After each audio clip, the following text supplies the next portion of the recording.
lover. While your life you've never seen a woman taken by the wind. Would you stay if she promised you heaven? Will you ever win? She is like a cat in the dark, and then she is the darkness. She was alive like a fine skylark, and when the sky is starless. By your life you've never seen a woman taken by the wind. Would you stay if she promised you heaven? Will you ever win? Will you ever win?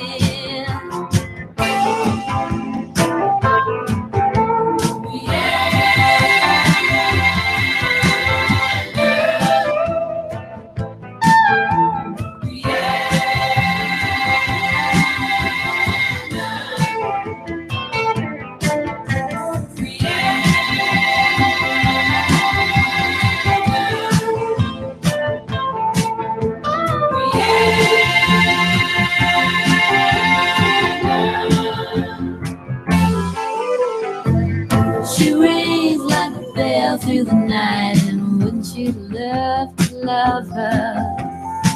She was alive like a bird in flight.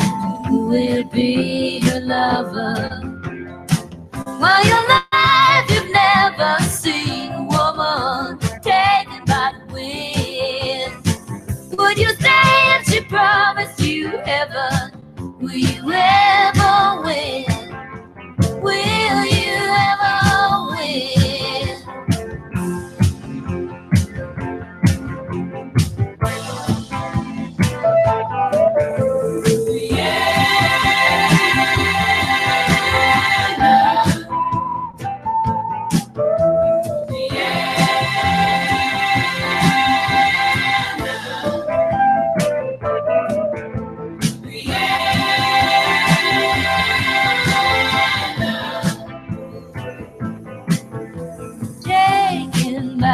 Taken by the skyline.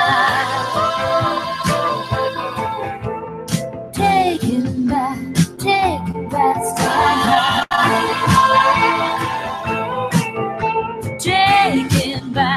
Taken by the skyline.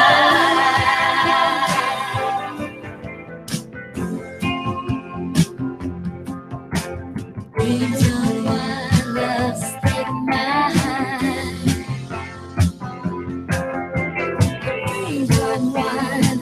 Instead of mine, dreams of one love's taken mine.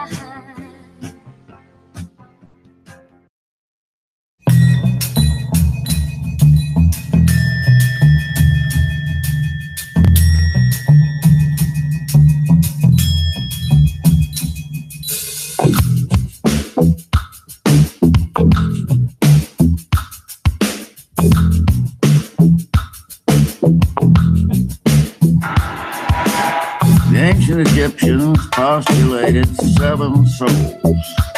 Top soul, and the first to leave at the moment of death, is Ren, the secret name. This corresponds to my director. He directs the film of your life from conception to death. The secret name is the title of your film. When you die, that's where Ren came in.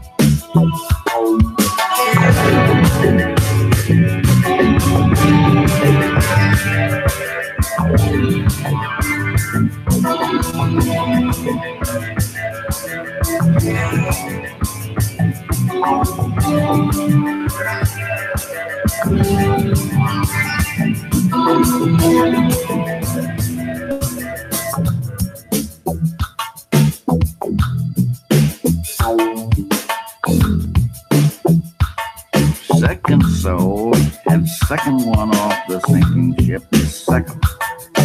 Energy, power, light. The director gives the orders. Second presses the right button.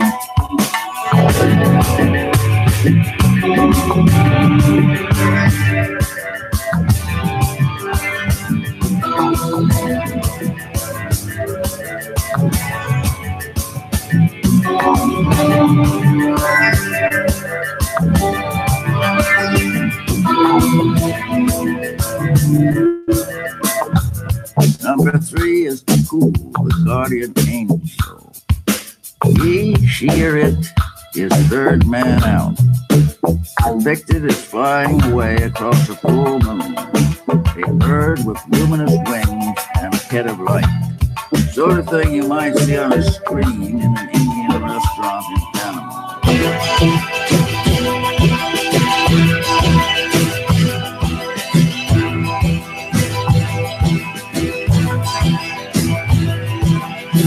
Who is responsible for the subject and can be injured in his defense, but not permanently, since the first 3 souls are eternal. They go back to heaven for another vessel. 4 remaining souls must take their chances with the subject in the land of the dead.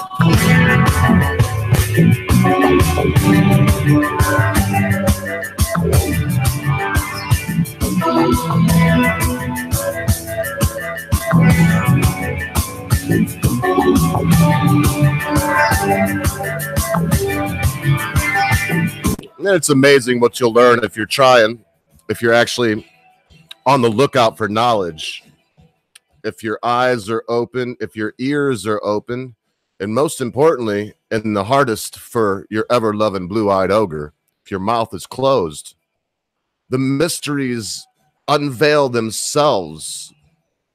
The things that were once in the darkness are illuminated and brought into the broadest daylight. I always thought that the idea of K-A was invented by Stephen King. That this was something that he had for destiny or whatever. But I come to find out that it's a very, very old concept, and it just reminds me that there's really not much new under the sun. There's really not much that can be done now that hasn't already been done. So I want to start today in my short rant. We won't go longer than an hour today. If I could get Vash on with me today, I wouldn't even mind having him. I really would like a different opinion on this. But the reason for that is because if everyone hears me here all the time, and I've went through many things in my mind, just never have anyone on, and all the people you look up to, they usually don't have people on. I'm thinking about Lionel Nation and whatnot, but I have a different philosophy than not Lionel Nation, and probably than a lot of people. And so that said, I do things a little differently. And one of the things that I like to do is always have another voice. Sometimes the voice is saying something very similar to what I'm saying. There is nothing exactly the same. So sometimes it's something very similar, and the pathos of it is the same. The ethos of it is the same. Sometimes the ethos changes from person to person, and that base thing, remember, ethos, ethics, I remember it that way. Pathos, pathetic, sympathy, these things remind us that pathos is the feeling and ethos is the logic and the reason behind the feeling. So I want to start this out today, as I was saying, as I look. I don't even know if Vash could hear me there. Oh, thank you very much, Vash. I will send you a link in our spot. I've been so out of the loop. I didn't even, I'm glad Vash is here. So I'm getting back in the loop. I just today, right now, I'm honestly, before I start this, I just want to say, because I don't want to dwell on it. I don't want to be a bellyacre that cries and cries and cries about this one thing all day long, as we're gathered here today to honestly try to reason with one another and to find truth, to be the chick that pecks the shell and find that greater world that lies without, that maybe we didn't have any idea existed until we opened our minds and pecked that shell. So let's start together today right here, shall we? My fellow Americans, this evening I come to you with a message of leave-taking and farewell, and to share a few final thoughts with you, my countrymen. We have been compelled to create a permanent armaments industry of vast proportions. 3.5 million men and women are directly engaged in the defense establishment. The total influence, economic, political, even spiritual, is felt in every city, every state house, every office of the federal government. We recognize the imperative need for this development, yet we must not fail to comprehend its grave implications. In the councils of government, we must guard against the acquisition of unwarranted influence, whether sought or unsought, by the military-industrial complex. The potential for the disastrous rise of misplaced power exists and will persist. You have to realize this is one of the great. Sorry, there was an excerpt there, and I was going by the running time below instead of realizing that it actually cut off with the wonderful Dwight D. Ike Eisenhower and went back into, I mean, this is a wonderful little piece that someone put together. I'll give credit where credit's due. I took such a small piece out of that. I'm not gonna credit the originators, because the originator there is Ike. It's Dwight D. Eisenhower. And listen, we used to have people like Ike. He was in the military. People like Smedley Butler,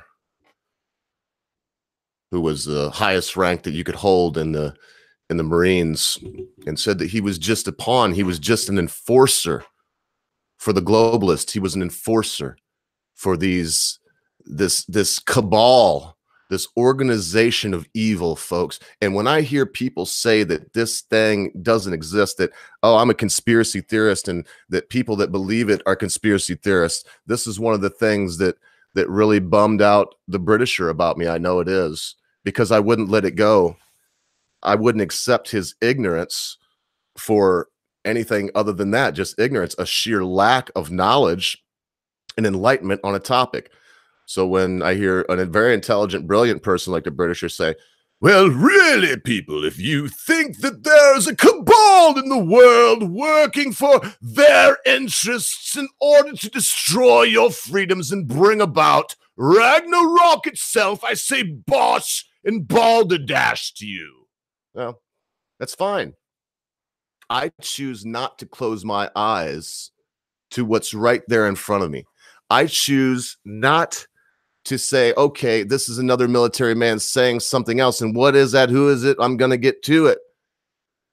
Saying something else, but, contradictory to Smedley Butler, contradictory to the great, immortal President Dwight D. Ike Eisenhower. And let me just get to it. Why not? General Mattis, my favorite, I guess, is the word I would use, the most admired man till now, that in my lifetime, that's been a military man. And now suddenly there's this change. And well, anyway, here we go. This is from the New York Times. Of course, they're gonna put this out because they hate President Trump. They see this as something that belittles him and belies him and besmirches his presidency. So they want to get in here and get their gouges in. So this says, read Jim Mattis's letter to Trump, full text from the Washington Grimes. December 20th, 2018, President Trump on Thursday tweeted that Defense Secretary Jim Mattis would be leaving the Pentagon in February. The news comes a day after the president announced troop withdrawals in Syria. Listen to that. Troop withdrawals in Syria. Shortly after Mr. Trump's, and I hate this stuff. It's not Mr. Trump, you slimy scumbags. It's not Mr. Mattis either. It's President Trump and Secretary Mattis, you worms. Shortly after Mr. Trump's post, Mr. Mattis released a letter. He wrote to Mr. Trump acknowledging that the president has a right to a defense secretary with views, quote, better aligned, close quote, with his. Below is the full text of that letter as released by the Defense Department. And you know what? I'm going to read this. I'm going to bite the bullet and read it. Here we go. Dear Mr. President, I have been privileged to serve you as our country's 26th Secretary of Defense, which has allowed me to serve alongside our men and women of the Department of Defense, of our citizens and our ideals. I am proud of the progress that has been made over the past 2 years on some of the key goals articulated in our national defense strategy. Putting the department on a more sound budgetary footing, improving readiness and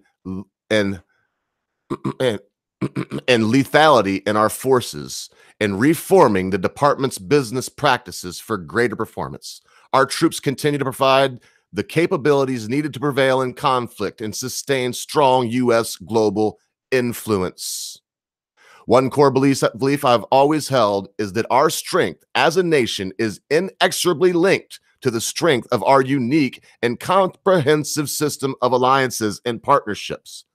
While the U.S. remains the indispensable nation in the free world, we cannot protect our interest or serve whose interest. This is killing me, but I want to read it. We'll get back to this, okay? We cannot protect our interest or serve that role effectively without maintaining strong alliances and showing respect for those allies. Like you, I have said from the beginning that the armed forces of the United States should not be the policemen of the world. Instead, we must use all tools of American power to provide for the common defense, including providing effective leadership for our alliances. NATO's 29 Democrats demonstrated that strength and their commitment to fighting alongside us in the 9/11, following the 9/11 attacks on America. The defeat ISIS coalition of 74 nations is further proof. Similarly, I believe we must be resolute and unambiguous in our approach to those countries with strategic interests that are increasingly in tension with ours. It is clear that China and Russia, for example, want to shape a world consistent with their authoritarian model, gaining veto authority over other nations' economic, diplomatic, and security decisions to promote their own interests at the expense of their neighbors, America, and our allies. That is why we must use all the tools of American power to provide for the common defense. Whose common defense, people? I'm going to leave this blued because that bothers me. My views on treating allies with respect and also being clear-eyed about both malign actors and strategic competitors are strongly held and informed by over 4 decades of immersion in these issues. We must do everything possible to advance an international order that is most conducive to our security, prosperity, and values. We are strengthened in this effort by the soldiers of our alliances, by the solidarity, of our alliances. Because you have the right to have a Secretary of Defense whose views are better aligned with yours on these and other subjects, I believe it is right for me to step down from my position. The end date for my tenure is February 28th, 2019. A date that should allow sufficient time for a successor to be nominated and confirmed, as well as to make sure that the department's interests are properly articulated and protected at upcoming events, to include congressional posture hearings and the NATO defense ministerial meetings in February. Further, that a full transition to a new Secretary of Defense occurs well in advance of the transition of chairman of the Joint Chiefs of Staffs in September in order to ensure stability within the department. I pledge my full effort to a smooth transition that ensures the needs and interests of the 2.15 million service members and 732,079 DoD civilians receive undistracted attention of the department at all times so that they can fulfill their critical, round-the-clock mission to protect the American people. I very much appreciate this opportunity to serve the nation and our men and women in uniform. Jim N. Mattis. Well, Jim Mattis, your language here, sir, betrays you as the globalist scumbag, and it hurts me to say that, but the globalist scum that you truly are. We have no common defense except for the common defense of our country here. They're trying to pull this same crock on my British brothers and sisters right now. Oh, that's all this common stuff. Common what? Common good of the British people in the case of Brexit. Common defense of the American people. In this case, Mr. Mattis no longer be secretary at the end of this. I can't do that. It is respectful to call him secretary because that is his highest office ever held. So I tell you what, Mr. Secretary, the common defense of our people here in the United States, diplomacy ends at the water's edge.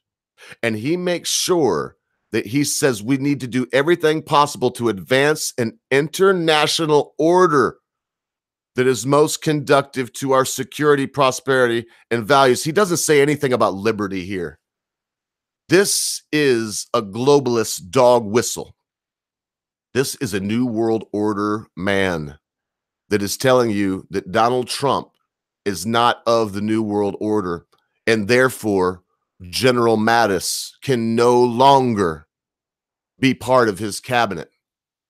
It's just as simple as that. And I have one thing to say as I send this link out to Vash Larash Lou, the Dargan, the token Dargan. We see his colors now. I see who he is, that who he's pretended to be, truth. He is not a Smedley Butler, as I once thought. He is not someone as great as Dwight Eisenhower, as I did once think. He's another globalist, anti-American piece of garbage. And yeah, it hurts me. I made my son memorize the prayer to General Mattis, and I did it because I'm foolish, folks. I'm foolish. Don't let your guard down. Don't be fooled as I was, because I'm going to get to Trump here in a second. But I was fooled and I was dazzled. Mattis spread some pixie dust. It fell into my eyes and beguiled me. And I kissed the serpent. I became, for a fleeting moment of my life, a supporter of the left-right paradigm, this unbelievable Hegelian dialectic being perpetrated on our country as we speak now. So how you doing, fellow conspiracy theorist? I hope that you don't agree with me on everything.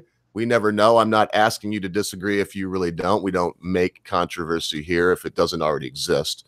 But I would like to know what you think about this on the heels of withdrawing troops from Syria, foreign entanglements. These things have never been good. Lash LaRue. I remember your name. So going back into antiquity, getting involved in other people's nonsense has never been good. I mean, personally, I have always been a very, very strong advocate for we need to take care of our people here. Why the fuck are we taking wars whenever we can't even take care of the people that need to go to the VA? Like, we can't take care of them, so why the fuck are we in Syria right now? Clearly, we can see that Mad Dog is not understanding, or at least he's claiming one thing, but he's doing something entirely different. And personally, I believe that if you're wanting the greater good for America and you've been that person that's been watching these troops fucking die in the name of America, and then you see these broken motherfuckers that are on the goddamn streets, and you're saying that it's better for them to go out to another fucking foreign country whenever they've already taken 8 years, 10 fucking years, maybe even 12 years, 2 tours at least, to fucking fight for their country, but they come back with a spit in the fucking eye and say, oh, sorry, we can't help you. Nothing's changed from Vietnam. They still do that too, Vash. They still spit in the face. Oh, yeah. Oh, yeah. Like one of my buddies, he was a Vietnam vet, and I used to call him Uncle Jack. He lived under a bridge. And, you know, he was a good friend of mine whenever I was living out of a tent. You know, he was my drinking buddy. But because he served his country, he doesn't, he gave his life. He gave part of his shoulder. He gave part of his fucking skull because part of it was metal. He gave a lot of his fucking life, and he died on the streets under a fucking bridge. My goodness. My uncle, you can't see him back there because I'm still down in the lights. I'm trying to keep everything low key for myself. And thank you for your enthusiasm. It's making up for my lack of it today, especially. But he died of pancreatic cancer at 38. Herbert Dawson. And he, you know, when he came back from his first tour in Vietnam, he was on the road crew. He drove heavy equipments and cleared the roads. And he was spat upon, and he was called a baby killer. And he was also addicted to heroin. And so whenever he went to the VA to find out how they could help him, they said, well, we can send you back to Vietnam. And so he did. He went back to Vietnam. And this time when he went back, he enlisted as a grunt. He went back as a grunt, asked grunt. And he did. I mean, you know, he was one of those rare people that didn't really talk about it, but he wasn't afraid if it came up to say, yeah, I killed babies.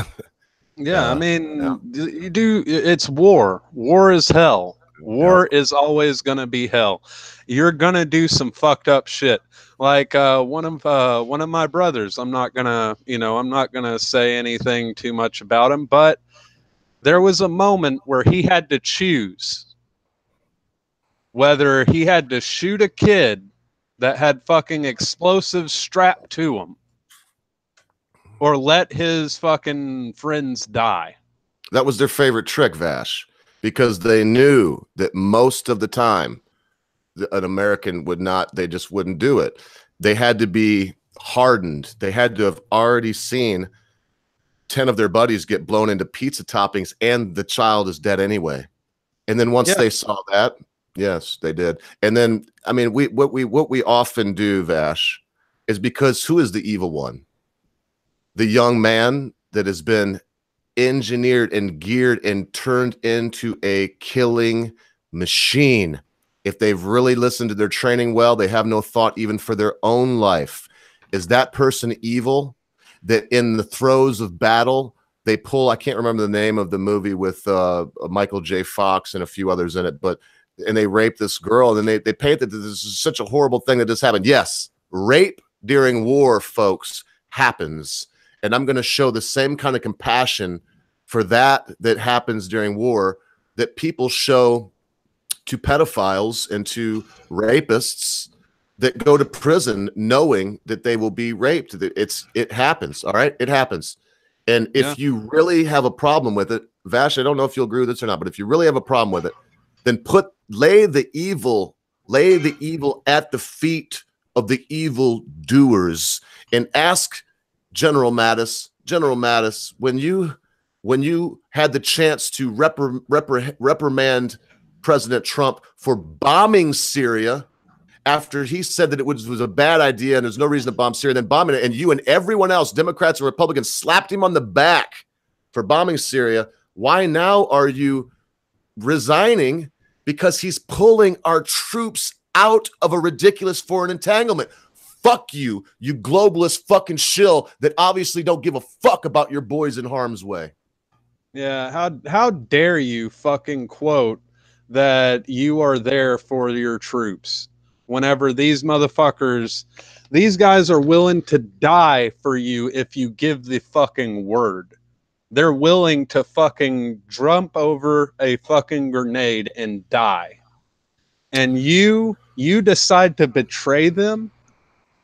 You decide how much honor do you believe that you fucking have? And make no mistake, this is a betrayal.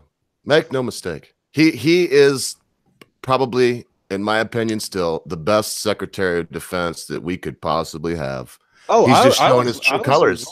I was enjoying him at first until this shit happened, and then it's like, no, you're not the American I thought you were.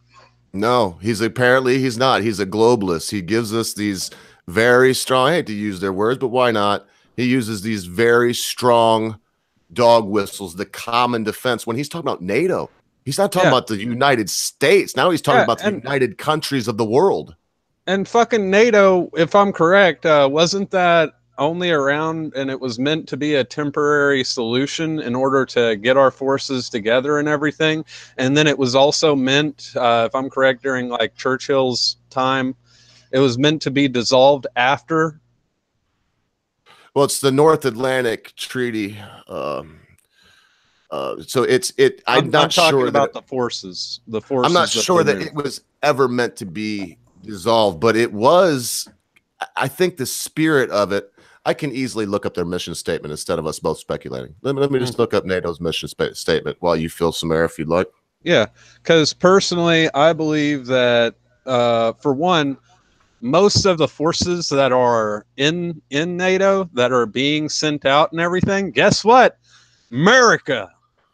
Most of them are American fucking soldiers that are being involved. Where's the French? Where's the fucking English? Where's all these other fucking sources? Where are they? Because the majority has been American troops that have been fucking breaking their goddamn backs.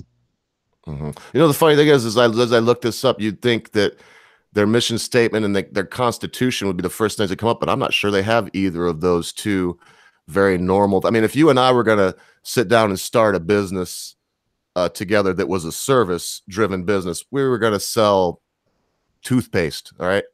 And so what would be the first thing we do? We would sit down and we would do a mission statement and a constitution.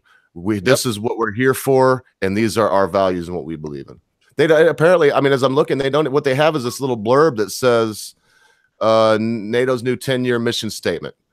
And it says it confirms the North Atlantic Treaty Organization's core task of defending its territory and its commitment to collective defense of its membership. They're talking about this entity, and they keep using its. They keep saying it's as in it's being NATO and it's as in all of the people in NATO. Yeah. But let's not forget that they are two separate things, Vash. Yep. And also the other thing about it is, to me, whenever I hear that, I'm picturing the way that cops tend to defend other cops. You know, they'll look after each other. They don't give a fuck about, you know, they just look after their own. Yep, they don't care about right or wrong. They just, as you said, they care about the blue wall.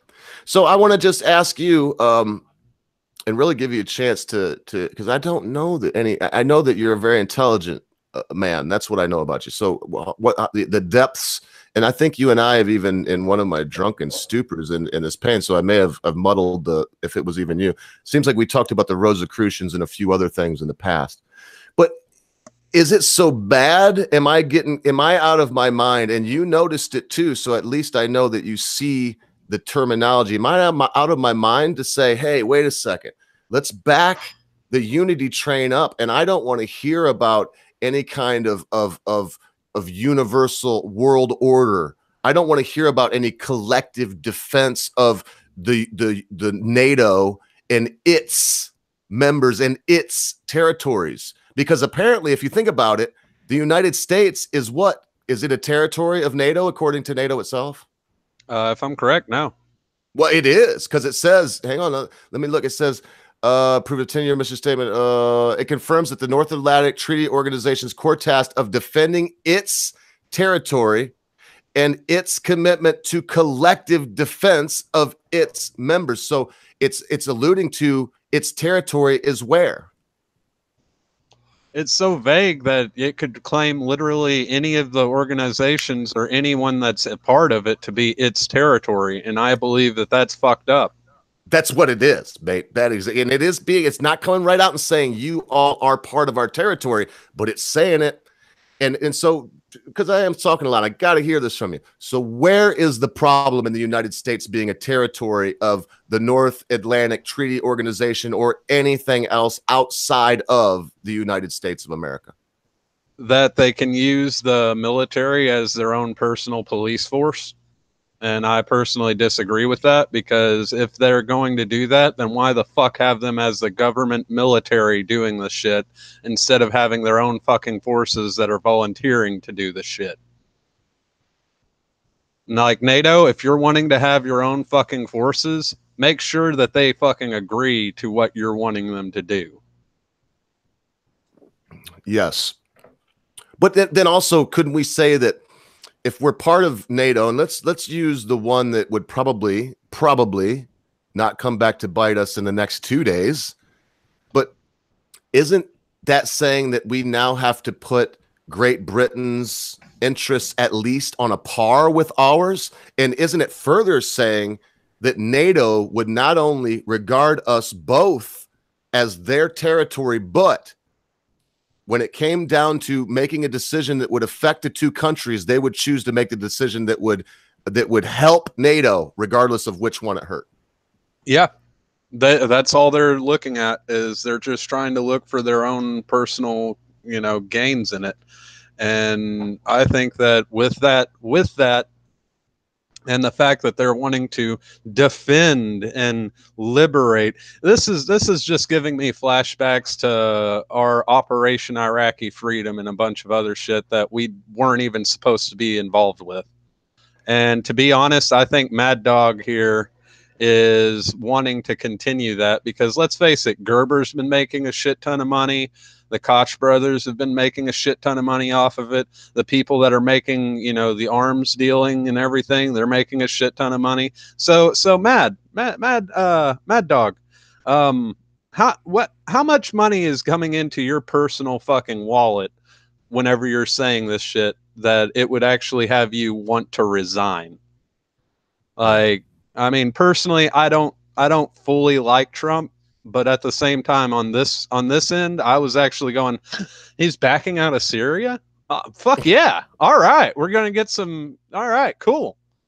And then all of a sudden this dude's going, no, I don't agree with that. And like you said, he was bashing him because he bombed him before. Now he's turning around and fucking doing this shit. It's like, all right, well, we clearly know what your intentions are, and we clearly know who's giving your paycheck.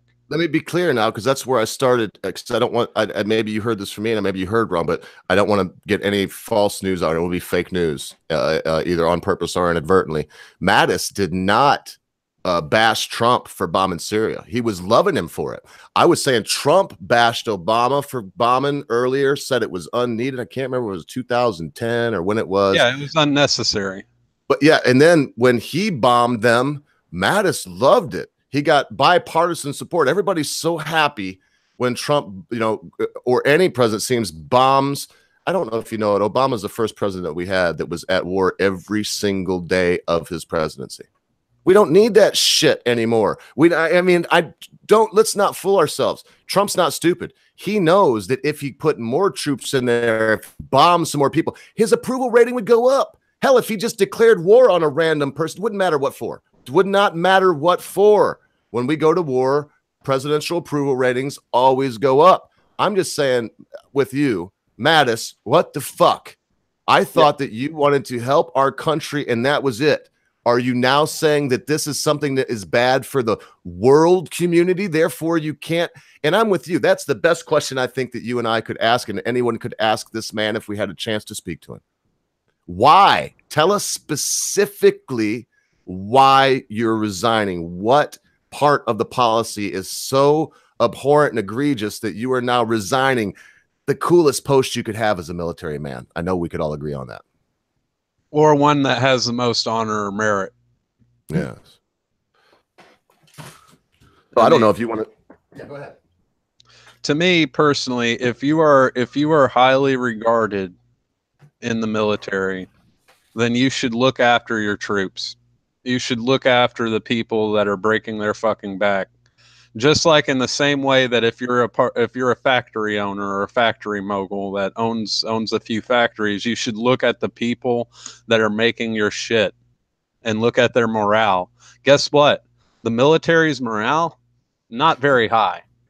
Not very high these days, because they know that all of those promises that the recruiters gave, all of the stuff right now, it's clearly shown that it's bullshit. And another thing, a lot of the military guys soared up, from a lot of the things that were being said by the Trump administration, especially the promises, campaign promises. And now, you can point to some things that say did this or didn't do, did this and didn't do this because he said he wouldn't. But in the overall, Vash, he's lied just as much as Obama or anybody else. Yeah. And I mean, and people wonder why we have more nihilists. People wonder why people are more into nihilism whenever they see through the bullshit. The American dream is just that. You can only believe Fucking it if you're dream. fucking asleep. Yeah, and then if and the only other alternative is, yeah, it's a dream. It's a fucking nightmare. Yeah. For those of us that are actually trying to do something. I mean, sometimes I think back on my life and I wonder if I should have just got a job on a construction site, which I did when I was young and loved. I should have got a job on a construction site and stuck with it. Learned how to read prints real good. Got a job as a foreman, and it just stuck with that. They make really good money. And you don't have to fight. Every time I turn around, I'm having to try to fight for freaking. Anyway, I don't want to get off on this. I mean, it doesn't matter. I'm so narcissistic, and it's all got to be about me. So let's keep it at the topic at hand, not talking to you, talking to myself. Yeah, so, Vash, I do want to shift a little bit because I don't have a lot of time. This is not going to go over an hour. We're going to wrap it up with this and then go to our final words, whatever those may be. I got to hit on this. I have to say one thing. I question if Trump really, truly wanted to do a lot of the things that he set out or said he was setting out to do. And then if in the end, all of this drummed up polarization and, dividing and all this new race stuff that we defeated in the 90s, there was no more race problems. And then suddenly comes back to life from these insane maniacs. Let me just read a little chunk of this and we'll get to this. And I kind of want to look at it from this angle, though. Is this polarization, all this division being drummed up so Mattis and his New World Order buddies can get what they all want? This is from Washington Examiner. Washington Seeker says, poll, record polarization, partisanship tops accomplishments. Of course, they're anxious to say anything like that, if you ask me. Modern American politics has reached a new level of partisanship and polarization that judges leaders like President Trump, not on their accomplishments, but their party, according to a new survey. So without going into too much depth, I'm not going to read this all of it because it's no real need. I guess I can just next paragraph. What the hell? The Democratic Republican partisan gap, which reached a record 70 points under former President Barack Obama, has grown to 77 points and appears to overshadow the types of rallies and approval ratings that past presidents had, according to new Gallup analysis. In other words, folks, for those of you that don't really just get this 70-77, they're saying that the huge gap was 70% of Republicans and Democrats stayed on their side of the fence when Barack Obama was president. Now it's up to 77. I'm sorry, folks. I'm not a partisan shill. So I'm not going to sit here and lie to you and tell you that's a good thing. The best thing in the world is not to be the oak tree, folks. Everybody hates it when I say this. I imagine a lot of old timers say it because they don't want to hear this fact, this home truth. It's good to be the palm tree because when the hurricane blows by, the palm tree's still there. It'll whip down to the ground. It looks like a daggone cloth blowing in the breeze. But that oak tree, it's so rigid and so stiff, it's going to break up into matchwood just like that, and it's gone. So we have to be flexible. We have to be open-minded. It would be much better in my mind, Vash, if the numbers were the other way. If 77% of us were ready to change our mind and to support the president, be they Democrat, Republican, or shout out to you, Green Party, or whatever they may be. I mean, personally, I believe that we shouldn't, all right, George Washington, whenever he left his office, he warned us about becoming two parties. He warned us about separating and said that we should be united. Even if we have a disagreement, we should meet in the middle and come to a compromise. That was the main thing that got America the way that it is today. But now people are, oh, well, I'm Republican and I'm only Republican. Well, have you heard what these Republicans have been saying? I don't give a shit. I'm a Republican. Okay. Yeah, they're not Democrats. Yeah. And they're not Democrats is not a fucking argument. Yeah. And then the other side. Oh, well, I'm a Democrat and I only go with Democrats. All right. Well, what about this shit that you don't necessarily agree with? Well, I'm going to follow the Democrats. And it's And like, again, not a Republican is not a bloody argument. yeah, exactly. I mean, it's both sides. And the funny thing is whenever you look at the way that the pendulum swings and you see the left all the way over there, the polar opposite of the right, you'll find that you'll see more in common with the two on both of the opposite ends of the spectrum than they have in the middle. Yep. And they just think that, oh well, you have to have a choice. You have to choose one or the other. And I personally think that that's bullshit. And I think that we should go with the way that George Washington was wanting us to go. We should honestly close up our borders. We should look at our men, because, like, I mean, with my studies on George Washington and how he helped in creating and making the Bill of Rights, he barred those fucking people that were the senators that weren't actually doing anything. He fucking barred them in and said, look, we're tired. My troops have been getting frostbite. My troops have been getting fucking killed in the cold. We've been fucking having to wipe our ass with these continental dollars that you've been giving us, which is basically IOUs. We need gold and we need finances. So no one's leaving this fucking room until we get this shit figured out. And now what I would like to say on that is, what would he say about our troops now? About the troops that are suffering now? What would George Washington honestly say? Well, are you asking me that, or is it rhetorical so you can continue? A little bit of both. you continue, and I might say something about it. I gotta say, he was willing. He fought with these men. He was a general. By the way, he wasn't the first president. There were two presidents before him, but they don't really look at that. No.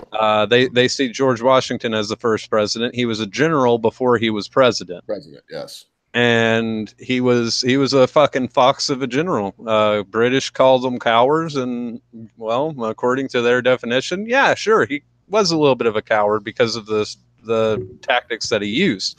Because he didn't want to stand in a field with the most awesome trained fighting force there was and get mowed down like ripe wheat.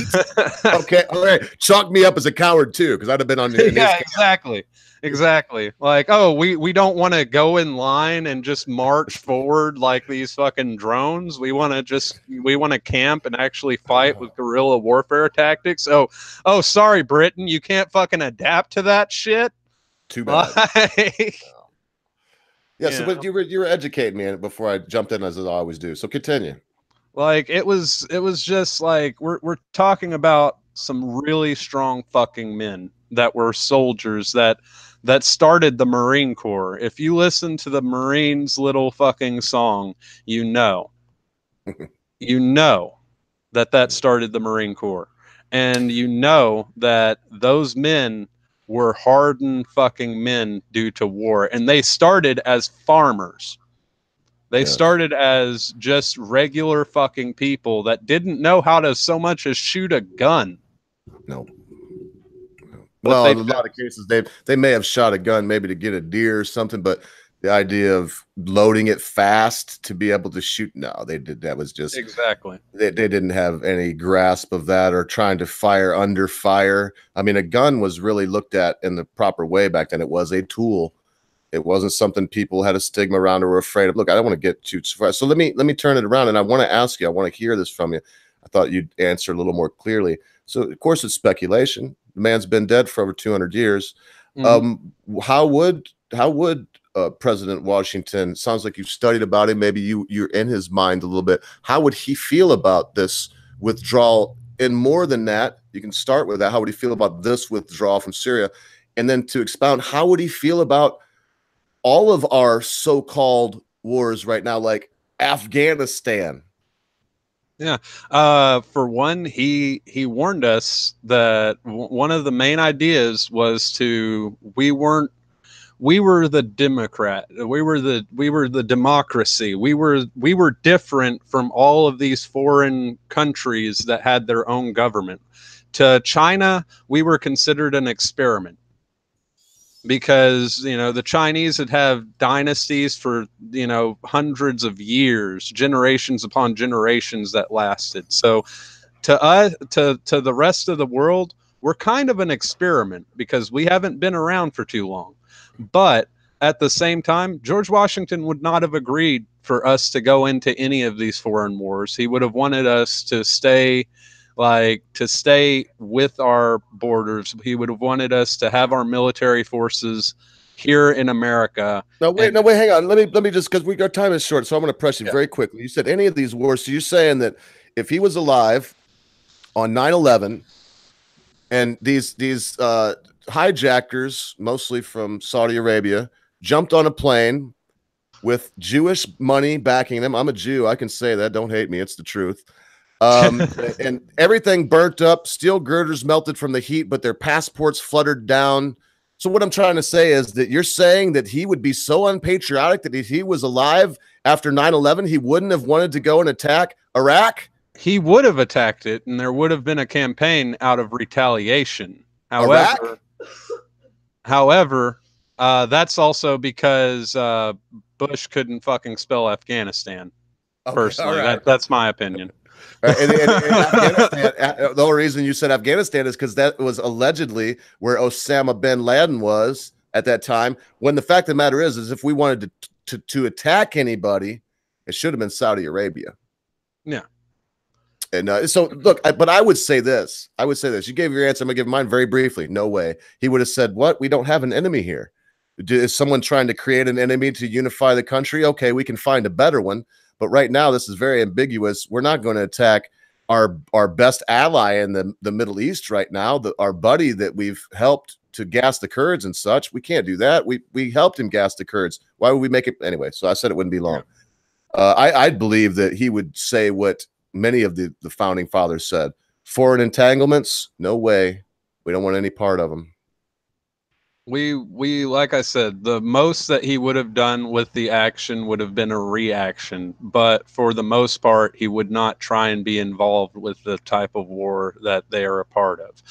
Like, we'll look into Thomas Jefferson during the Louisiana Purchase. Napoleon wanted gold, and Thomas Jefferson was like, well, all right, we want this land over here that you apparently own, that you've never looked at. And, you know, Napoleon didn't give a fuck about the land over there, to be honest. No. It was unregarded territory. There was a bunch of savages that were around that were beheading people and scalping them. He didn't want to fucking be involved in that. He was already involved with the Spanish and the fucking British, you know? So it was like that was actually, I think, one of the things that got us involved with a little bit of the foreign policies and stuff. But at the same time, I believe that's a bit different, considering that we were trying to get the landmass of America. And personally, I could also argue that that's not necessarily us completely supporting a foreign war, because we were looking at it for the land, for our best interests in order to grow as a country. Oh, sorry, I had myself muted so I didn't cut you off like I often do. So what I would say on that is, yeah, I personally believe that unless we can take care of the troops here that are broken, we should not be putting and making more broken fucking soldiers. That's for sure.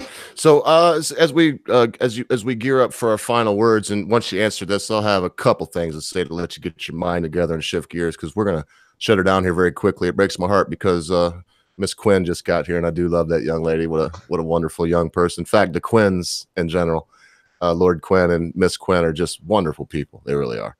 Oh, and I mean that from the bottom of my heart. So as someone that, as I learn more about you, it's coming clear to me. I don't think I'm not going to ask, but I'm going to speculate. And if you want to answer, you can. But I doubt you voted for Donald Trump. I'm going to guess you either wrote in a name or you voted for maybe Gary Johnson, regardless of the Aleppo thing, or possibly even Jill Stein. I'm not sure. That being said, give Trump an overall score. And if you will, I don't want to confuse you or me, so I'm going to write them down. I would like an overall score in 3 areas.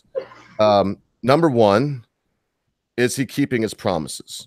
And I can refresh this. I'm going to quickly write it. So I'm going to put KP, keeping promises. Number 2, is even in light of what's going on with the stock market now, did he bring a business acumen into the office as he said he was going to do? So I'm put BA, for business acumen, not badass. And then 3, is he also, as he said, just another politician? Or did you ever view him as something different and unique that's coming into the office with something that's never been seen before? So first, number 1, what do you think about that? Is he keeping his promises? Is he keeping his promises from like his election whenever he's been saying all of the things? I believe he is, in a way, he's trying to keep them, but at the same time, he's being barred against and limited to a lot of things, which is the reason why I was always, in the beginning of all of this, whenever he first got the presidential deal, I was sitting there going, okay, he should go the way that Theodore Roosevelt did. Which is? During the Panama Canal, he basically, long story short with the Panama Canal, Roosevelt said, hey, I'm going to go and do this. No, you can't. The fuck I can't. I'm the fucking president. I'm going to go and fucking make this dam. And then they were like, well, with what workforce? With my military. Well, you can't do that. You can only have this many weeks to do that. Okay, fucking watch me. And he fucking went down there and fucking built the fucking canal. Yep, and he said it's national security that we needed it. So yeah. Wonderful point. So number 1, is he keeping his promises? You're saying he's limited, but no. So I've got to pin you down. I've got to pin you down. Do you think that any promises that he's not keeping is because he just flat out could not do it, or do you think that he did, as we'll get in the third question, as many other politicians did, and just said what he believed he needed to say to get into office? I personally believe that he kind of believes in what he's saying, but at the same time, he's pandering. A lot of his speeches, if you were to look at them, they're pandering to every audience there, and he's been acting like he's still on the fucking election ballot and everything else this entire presidency, whenever he hasn't done a damn thing that a president should. Like, no, I shouldn't say that. He hasn't done what a president should do. He's acting like he's still a presidential elect. All right. I've heard that before too. So without beating this in the ground, good answers too. Good answers. So back to the BA on number 2, business acumen. Do you feel like he did bring in business acumen to the presidency? I mean, when we put it all in a basket, we think about, not a basket of deplorables, but when we put it all in a basket, we think about the tariffs that he put on steel and aluminum, the trade war, the new NAFTA deal. Are all these signs of that? Yes, he is an excellent businessman and is steering our country in the right direction. Or can we look at the recent stock market crash, trying to forget that the Fed hiked rates twice and they're saying they're going to do it again, and say that no, he really didn't. He's just, once again, just a talker, a huckster. Well, I mean, if you've read into The Art of the Deal, which is his book, and I would recommend anybody actually read it if they're actually wanting to get a rough idea of how Trump thinks. Yes. He is following what he believes is the best business practice. Now, whenever I say that, I believe personally that he's not really a businessman. I'm going to say that. And a lot of people are like, whoa, you're saying that Trump isn't a businessman? Well, whenever I say that, I'm looking at Trump steaks, which were being sold at the Sharper Image.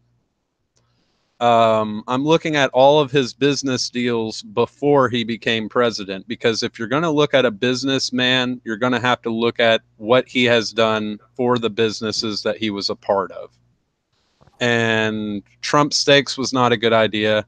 Trump College was kind of a joke.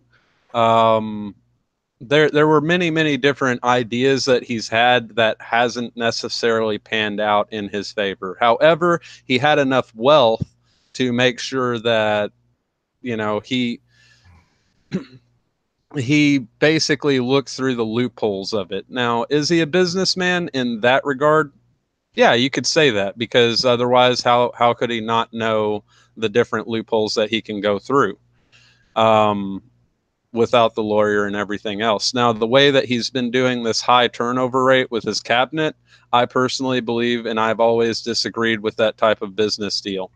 I've always disagreed with, oh, well, we can just throw enough people at the wall and hope one of them sticks. Sticks, yeah. No, that's I can't agree more. So like one more, and then I'll have a couple words and we'll shift into our final words. Vash, again, excellent answer. I have my own take on some of it. I was tempted to even cut in because some of the things I vehemently disagree with you, but I think this is a time to let your ideas shine, and we can hear my ideas some other time. So there brings us to the final thing, similar to the other two, but is he just another politician? We kind of got the answer to that, but from your heart, man, whatever it is that you feel. I would actually disagree with that. He is not really just another politician, though. Like with the fact that I kind of have a distaste for Trump in some regards, I can look at him and see some of the things that he's trying to do is actually going, like, I see, like, I'm going to call out bullshit, whether you're a Democrat, whether you're a Republican, whether you're Green Party, whether it doesn't matter what fucking party you are. If I don't agree with it, then I'm going to say, hey, I don't agree with it. But ultimately, no, he's not like just every politician that's been in there. He's been making moves that have been pissing off too many people to consider him just a regular politician. And that's beautiful. And yeah, so I'm going to filibuster here for just a second while you get your final words together. And I don't care. I get a lot of flack for this, but you know what? When I see something good, I say it in public. When I see something bad, now I don't always say it in public. It's, well, depending. If I disagree, if it's in a discussion, of course, I'm going to say it immediately. But if it's something that I feel like if somebody that I know has rubbed me the wrong way, my MO is to always go, boom, to that person, bam, bring it up, you know. Yeah. Find out if it's me, if I was thinking about it. You find out a lot about people when you do that too, without elaborating on it too much. But that's just the way it goes in my head. It's always better to assume the best about people. But once you've assumed the best for a reasonable time, and that's up to any individual to decide what that reasonable time is, you have to start asking questions. But you have to question yourself if you don't ask those questions correctly. I follow a certain mythos. I'm Jewish by blood. I'm Christian by faith. And so, yes, I'm a weirdo that believes in Earth was created not in 7 days, people. That's a misnomer. 6 days. And that God did rest on the seventh day. That's why I don't do much on the seventh day. I follow his example and I chill. Plus, I'm lazy, and it's a good excuse. I can just say, hey, my religion, I ain't doing nothing today. Yeah. So that's the basis where I'm coming from. But you know what? The minute I start, I'm hoping my filibuster is going to come to an end here soon, and you can get on to your last words too.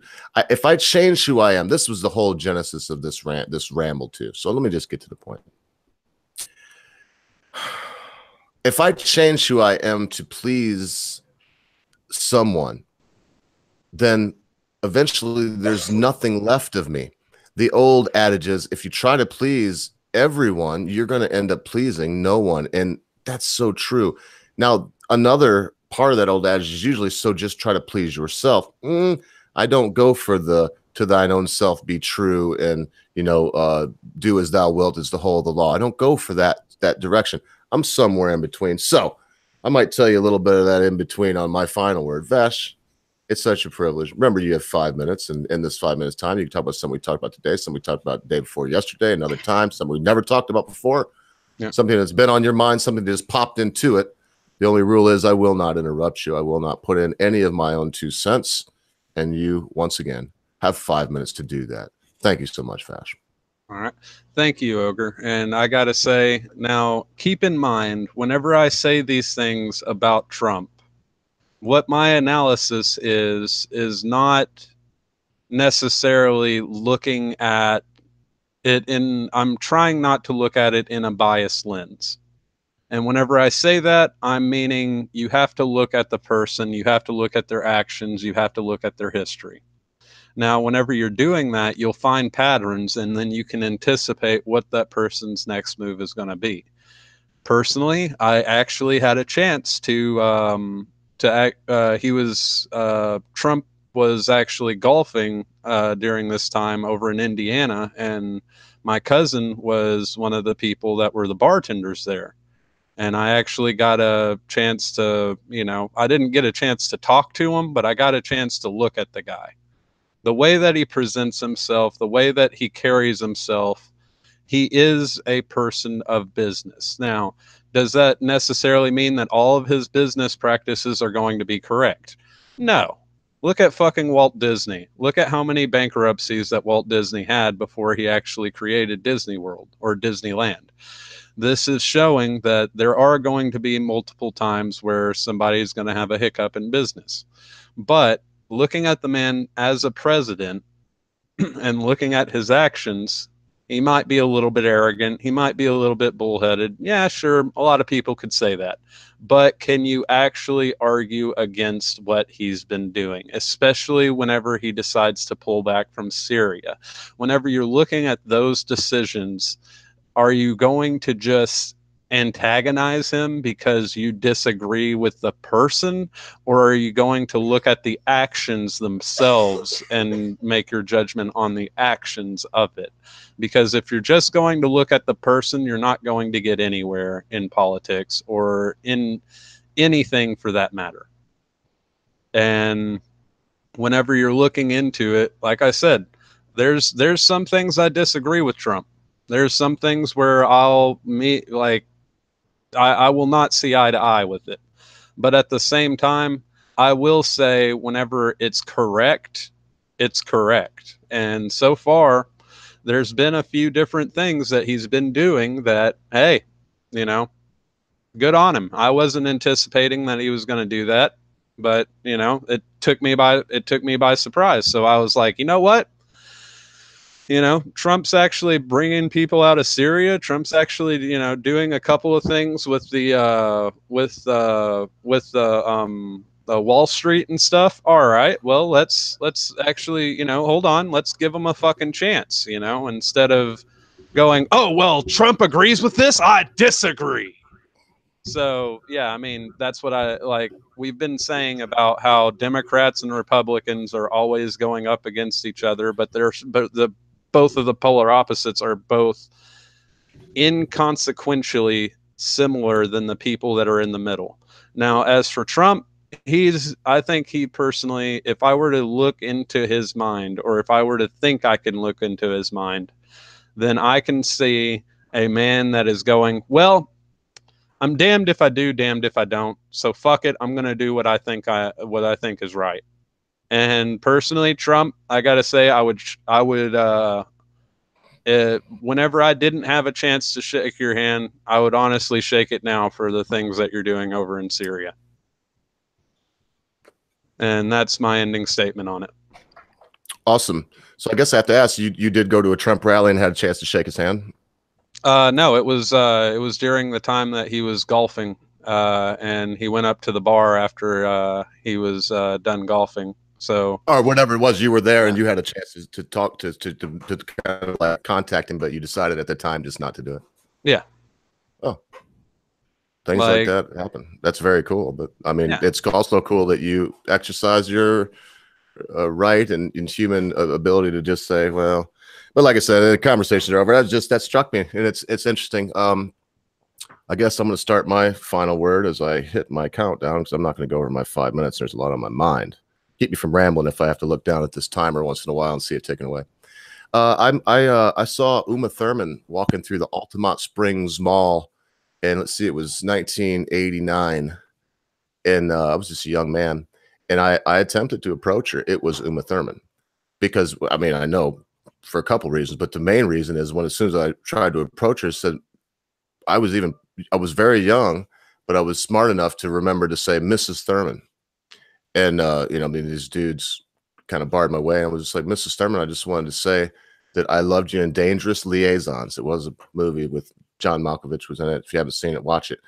And oh man, she was beautiful. She wasn't even the greatest actress, but so anyway, it was very rude how I found out about celebrities when they don't think anybody's watching. Nowadays, there's cameras, everybody's watching. So of course, Trump would have been cordial to you damn near no matter what you did. But I think you probably made a good decision. I've heard it said, if you don't want to be disappointed by your heroes, don't meet them. So I wrote down some things here. I wrote down Indians, forked tongue, and could not understand lies. And the reason I did is, look, you know, diversity is strength. Tell that to the Indians, okay? We need to have government. Tell that to the Indians.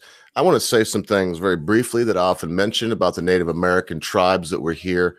I don't think there was any of them that were not cannibals, okay? Any of them that were not cannibals. If I'm wrong about that, it was maybe one tribe somewhere. But as a rule, they would eat the liver or heart of a foe right there that was very, very vigorous in battle. But no matter what, and most of us know that, right? We see the picture of the native that has just slain his foe and has ripped the chest cavity open, reached in there and jerked that thing out, man, and eats it. Well, we don't want to model our society after the natives either, okay? I'm not saying that. What I'm saying is all this talk of we need a government, and no, listen, tribalism is our strength. I don't care what anybody says, it's true. Having a common enemy and having patriotism is our strength. It's true. What Macron said on Armistice Day was disgusting, because what our general said when he landed there in Normandy was, Lafayette, we are here. And as I've said many times on this channel, Lafayette was long dead and in his grave. What he meant is, we're here to repay our debt to you. The United States is pretty unique about a bunch of things, but we need to learn some lessons from what happened here with the Native Americans on this very continent. They're gone. Genocide is still being portrayed. I'm not an SJW. I'm just telling you the facts. Why am I saying that? Because genocide also includes if you try to stop someone's education level. If someone's population is not growing and their education level is not going up, well, you're committing genocide on them. And there's to date, they're the only demographic in this country that are declining in numbers. And that's the last time I looked. And I mean, you say, well, not Latvians. Yes, there are more Latvians today than there were yesterday. Any other, but not natives here. We need to learn this lesson. The white-haired fathers, the United States government, are liars. They speak with forked tongues out of both sides of their mouth. They make many promises, don't keep any of them. I want to be like the Indians in that I want to be tribalistic. I want to be patriotic. I want to put my people around me that I love, that are my family. I want to put myself first, then my wife, then my extended family, then my friends, then my neighbors, then my county, then my state, then my country, and fuck everybody else. I don't know how else to say it without taking an hour and a half. So let me be very clear here, folks. Nothing has changed. The white-haired father is still got a forked tongue. Listening to Vash today, thinking that he was going to say very different things than I heard him say, it made me want to be more reasonable also. So I don't want to just say in conclusion that, yes, Trump is just another politician, that he's not trying to keep his campaign promises, that he's not doing everything. Because I remember him saying, I have a pen and a phone. He's quoting Obama. I don't see him doing that. But maybe, just maybe, folks, just maybe, he's not doing it because he wants to do it the right way, the way we do things here, where things start in the House, go to the Senate, are approved or vetoed by the president. And we observed this strange thing that I hate called the rule of law. Maybe I'll talk to you a little bit more about that the next time I have a final word, if I draw a breath that long.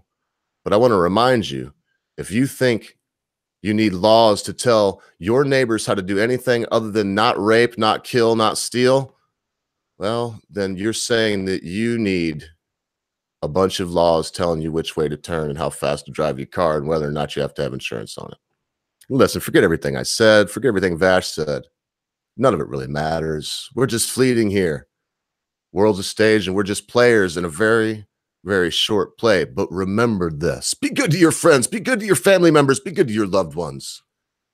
Be quick to say you're sorry. Be even quicker to accept an apology, especially when that thing your friend, family member, or loved one has done seems to be so huge, you'll never be able to forget about it.